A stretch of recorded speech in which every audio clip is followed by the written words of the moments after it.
नमस्कार साथियों, अमेरिका में वोटों की गिनती जारी है और बहुत से लोग कंफ्यूजन में है कि आखिर अमेरिका में वोटों की गिनती करने में इतना समय क्यों लग रहा है।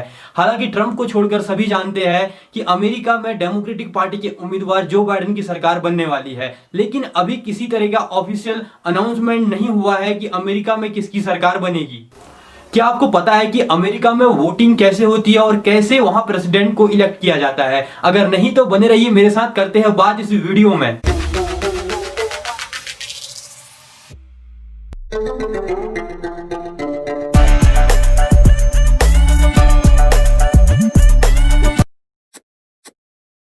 तो सबसे पहले बात करते हैं कि अमेरिका में प्रेसिडेंट को चुना कैसे जाता है। जैसे इंडिया में प्राइम मिनिस्टर का चुनाव सीधे जनता नहीं करती है, हम यहां से मेंबर ऑफ पार्लियामेंट को चुनकर भेजते हैं और वो मेंबर ऑफ पार्लियामेंट प्रधानमंत्री का चुनाव करते हैं। ठीक वैसे ही अमेरिका की जनता भी डायरेक्टली प्रेसिडेंट का चुनाव नहीं करती है, वो सबसे पहले वहां इलेक्टर्स को चुनती है और वो चुने हुए इलेक्टर्स प्रेसिडेंट का चुनाव करते हैं। अमेरिका में टोटल 538 इलेक्टोरल वोट्स है और सरकार बनाने के लिए वहां 270 इलेक्टोरल वोट्स चाहिए होते हैं। तो सबसे पहले तो ये जानना बहुत ज्यादा आवश्यक है कि आखिर ये इलेक्टोरल वोट्स क्या होता है। तो आइए अब जानते हैं कि ये इलेक्टोरल वोट्स क्या होता है और इनकी संख्या का निर्धारण कैसे होता है। अगर बात करी जाए पॉपुलेशन की दृष्टि से अमेरिका के सबसे बड़े क्षेत्र कैलिफोर्निया की, तो वहां total number of electoral votes 55 है। अब बड़ी बात यह है कि 55 ही क्यों, तो इसके पीछे एक छोटा सा फैक्ट यह है कि वहां इस संख्या का निर्धारण नंबर ऑफ हाउस रिप्रेजेंटेटिव और नंबर ऑफ सेनेटर से किया जाता है। अगर बात करी जाए कैलिफोर्निया की, तो कैलिफोर्निया में 2 सेनेटर है और 53 हाउस ऑफ रिप्रेजेंटेटिव है, इसीलिए यह संख्या 55 है।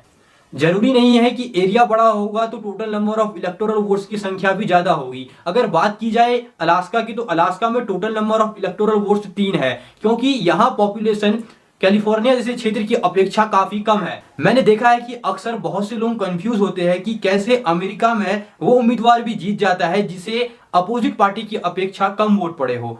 अमेरिका में ज्यादा वोट पड़ने को पॉपुलर वोट कहा जाता है और ये पॉपुलर वोट डिसेंट्रिक लेवल में बहुत ज्यादा एफिशिएंट होते हैं और ओवरऑल इनकी एफिशिएंसी खत्म हो जाती है। वो कैसे, मैं समझाता हूँ।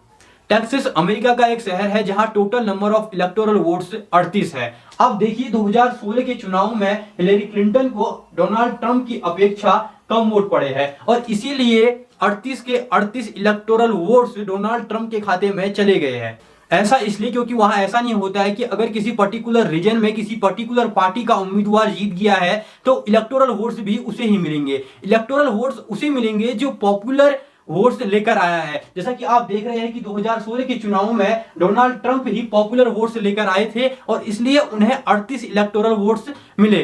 और बड़ी मजेदार बात तो यह है कि इस बार टेक्सास में फिर से डोनाल्ड ट्रंप को ही 38 इलेक्टोरल वोट्स मिले हैं।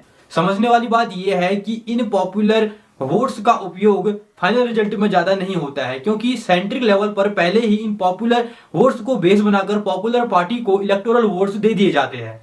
तभी तो सन 2016 में हिलेरी क्लिंटन से 2% कम वोट पाकर भी ट्रंप प्रेसिडेंट का चुनाव जीत गए थे।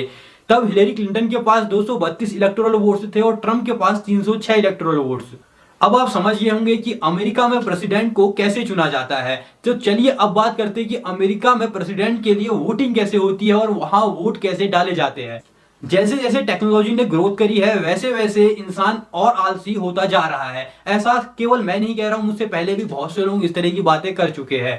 अमेरिका में बेसिकली 4 तरह से वोट दिए जाते हैं। पहला है बैलेट सिस्टम, दूसरा है ईवीएम और इन दोनों को मर्ज करके हम कह देते हैं कि ये इन पर्सन वोटिंग प्रोसेस है, और तीसरा है बाय मेल और चौथा है ड्रॉप ऑफ पॉइंट्स। इन दोनों को मर्ज करके हम कह देते हैं कि ये अब्सेंट यानी कि जो लोग फिजिकली प्रेजेंट नहीं है उनके लिए ये फैसिलिटी प्रोवाइड की गई है। तो ये बात सच है कि अमेरिका में बिना किसी फिजिकल अपीयरेंस के घर बैठे बैठे वोट भी दिया जा सकता है। उम्मीद करता हूँ इस वीडियो ने आपको थोड़ा सा कंफ्यूजन दूर किया होगा। अगर कंफ्यूजन दूर हुआ तो इस वीडियो को लाइक कीजिए, मेरे चैनल को सब्सक्राइब कीजिए और इस वीडियो को अपने साथियों के साथ शेयर कीजिए। आप मुझसे फेसबुक और इंस्टाग्राम में भी जुड़ सकते हैं, उसके लिंक नीचे डिस्क्रिप्शन में है। आज के लिए इतना ही, मिलते हैं नई वीडियो के साथ, तब तक के लिए जय हिंद, जय भारत, वंदे मातरम।